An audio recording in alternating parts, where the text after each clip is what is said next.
rokok. Pak, tolong carikan saya hadis riwayat yang menjelaskan Nabi duduk-duduk sambil nunggu sahabat sambil merokok.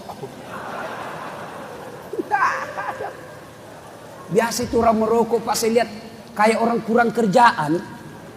Bahasa di kampungku beleng-beleng. Coba lihat orang merokok, Pak.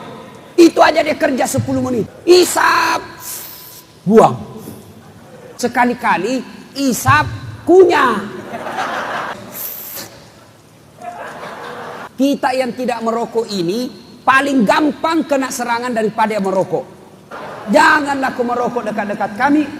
Isap, ambil kantong plastik. Yang ketawa, saya serius ini bos. Bapak, saya doakan berhenti merokok. Ada yang bilang, Ustadz, saya tidak bisa berhenti merokok. Kenapa? Kalau saya tidak merokok, tidak jalan otakku. Bale-bale. Buktinya, Ramadan jalan di otakmu bos. Bukankah rokok itu haram? Siapa bilang haram? Bapak ke Timur Tengah. Mana ada ulama bilang makruh? Bapak ke Timur Tengah, Saudi, Mesir, Iran, Turki, Maroko, semua bilang haram. Hanya ada sebagian di Indonesia yang mengatakan makruh. Usut punya usut, ternyata dia juga merokok. Jangan marah ya, jangan marah. Jangan marah ya. Coba lihat Bapak ke bandara. Saya biasa kasihan lihat itu perokok. Pernah lihat bandara?